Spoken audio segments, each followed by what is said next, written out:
Nous sommes dans ce deuxième jour sur notre projet ensemble sur le chemin du calvaire.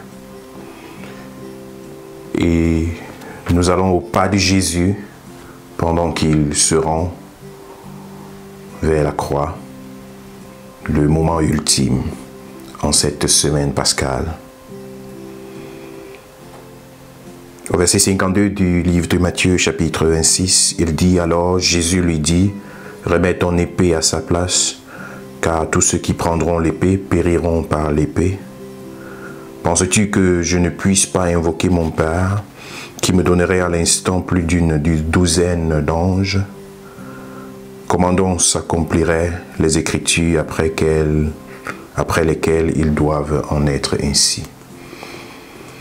Pierre vient de sortir son épée et de trancher l'oreille d'un des soldats qui sont venus pour attraper Jésus, pour arrêter Jésus dans le jardin de Gethsémani. Pierre avait encore son épée avec lui, malgré toutes ces années qu'il avait passées auprès de Jésus, où il avait été enseigné au sujet de l'amour, au sujet de la protection divine, au sujet de l'amour pour ses ennemis, au sujet de la défense, l'autodéfense pacifique que Jésus a pratiqué et enseigné. Mais cependant, Pierre avait toujours son épée dans sa poche. Le Seigneur n'en était pas certainement inconscient. Mais ici, se produit une circonstance favorable pour Pierre de mettre son épée en exergue. Et hop, il va trancher l'oreille d'un soldat. Il le fait en signe d'autodéfense, en signe de protection. Il veut montrer à Jésus qu'il est là pour Jésus. Il utilise les instruments de ce monde pour combattre contre les soldats qui venaient pour l'arrestation de Jésus. Mais c'est au Seigneur de rappeler à Pierre, ce n'est pas avec les armes de ce monde que nous voulons combattre ce combat.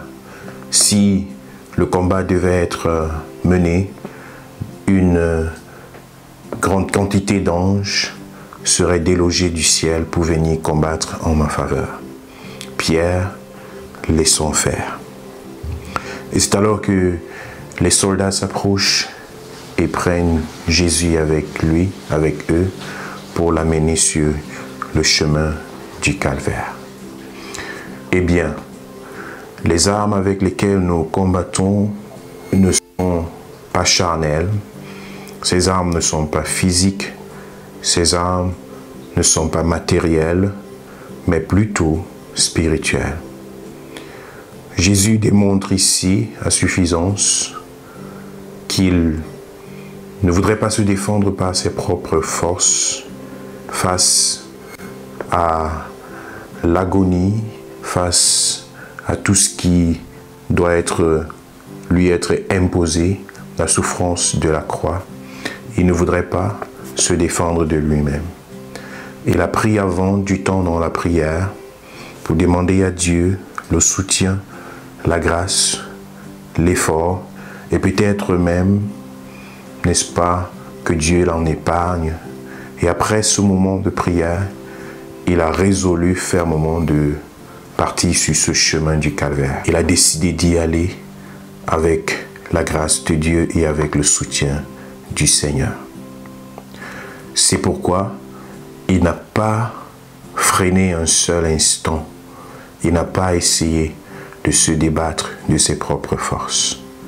Il s'est laissé aller car il en était de la volonté de Dieu. As-tu découvert la volonté de Dieu dans ta vie? As-tu une conviction de ce à quoi le Seigneur t'appelle? Sais-tu le chemin sur lequel le Seigneur veut te positionner? As-tu cette conviction? T'a-t-il été dit une fois, deux fois, ce à quoi le Seigneur t'appelle? Es-tu convaincu du chemin que le Seigneur a placé devant toi? Eh bien, n'hésite pas de t'y engager. Parfois, la peur peut t'envahir à cause de la souffrance qui est sur le chemin qui, logiquement, est devant toi. Mais c'était ça l'appel du Seigneur, c'était ça sa destinée, c'était ça le chemin par lequel il devait passer. Alors il a refusé de s'en opposer. Qu'est-ce qui t'empêche de suivre le chemin du Seigneur? Qu'est-ce qui t'empêche d'accepter de souffrir pour le Seigneur? Qu'est-ce qui t'empêche de porter véritablement cette charge que Dieu a déposée sur toi? Parfois, tu essaies de te défendre par tes propres forces, mais il est vrai qu'on ne lutte pas contre Dieu et que c'est impossible, n'est-ce pas, de se détourner de la volonté parfaite de Dieu. Jonas l'a vécu, allant à Tarsis au lieu d'aller à Ninive.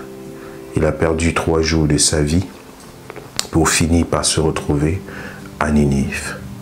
Le chemin du Seigneur peut peut-être paraître difficile pour toi, mais sa volonté est, n'est-ce pas, cette garantie qui ne t'abandonnera pas.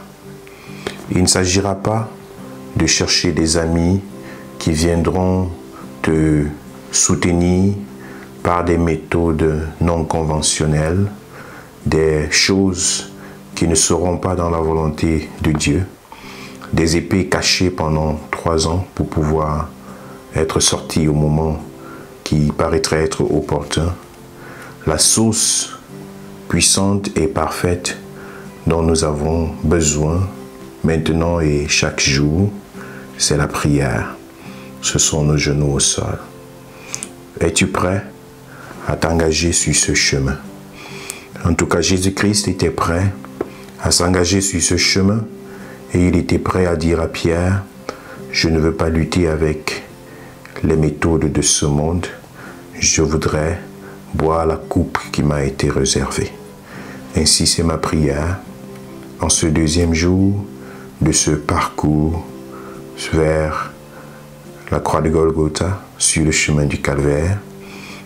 L'interpellation du Seigneur est de pouvoir s'y mettre, d'accepter de marcher sur le chemin du Seigneur et d'éviter de combattre par ses propres forces.